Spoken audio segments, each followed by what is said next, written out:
चलो आज हम वेदों के मंत्रों का पठन करते हैं। गुरु ब्रह्मा गुरु विष्णु गुरुदेवो महेश्वर गुरु साक्षात् परब्रह्म तस्मै श्री गुरुवे नमः। चलो आज की शिक्षा पूर्ण होती है। भोला तुम भिक्षा लेकर आओ। जी गुरुजी। बद्री तुम लकड़ी लेकर आओ। जी गुरु। और जटाशंकर तुम पानी भर कर आओ। जी गुरु। सब चले जाते हैं।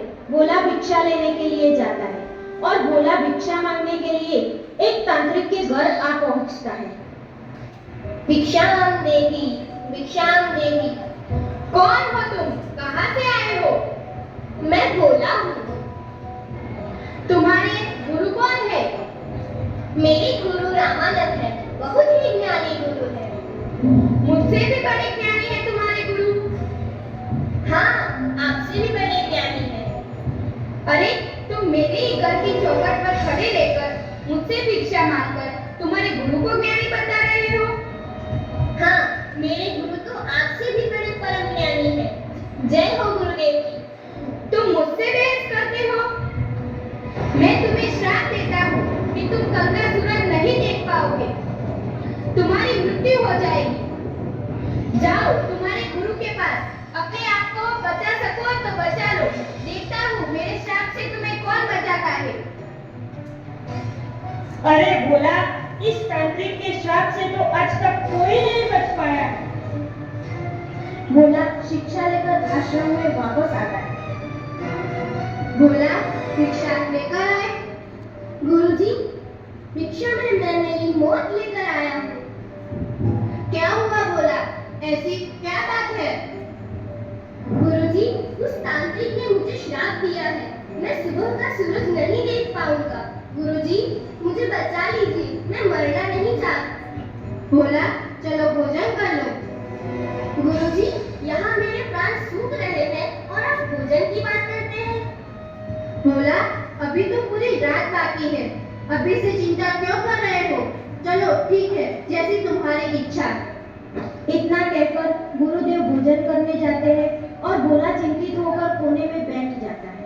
भोजन करके गुरुजी वापस आते हैं और भोला को चिंतित देखकर बोलते हैं, भोला, हमारे चरण दबा दो।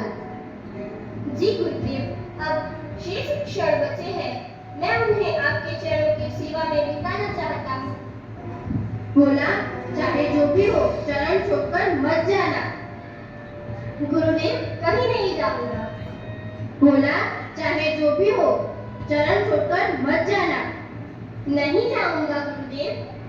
भोला, मैं तुम्हें आखिरी बार कहता हूँ, चाहे जो भी हो, मेरे चरण छोड़कर मत जाना। कहीं नहीं जाऊंगा गुरुदेव। और इतना कहकर गुरुदेव ध्यान में लीन हो जाते हैं। और वहाँ रात में तांत्रिक भोला को मारने के लिए देवी का आह्वान करता है और देवी प्रकट होती है। प्रकट हो देवी, प्रकट हो।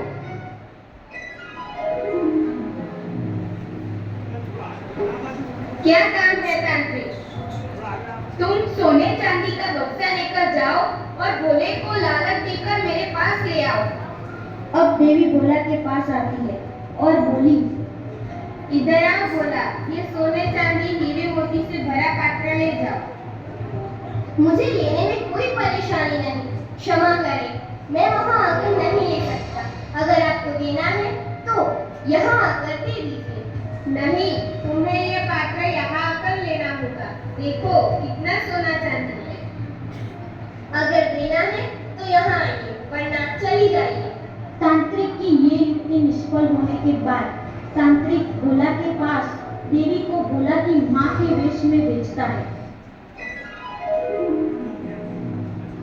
बेटा भोला, तुम कैसे हो? बेटा आओ, मेरे गले से लग जा। बहुत दिन हुए तुमसे मिले।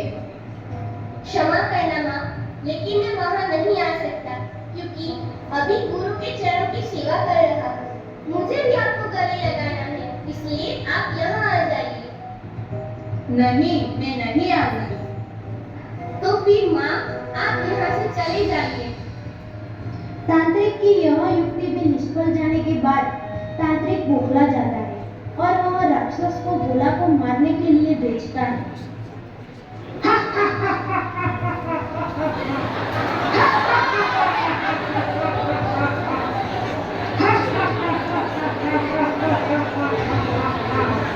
बोला चल तुझे लेने आया हूँ, मेरी मृत्यु आई है, मैं तेरा काल हूँ।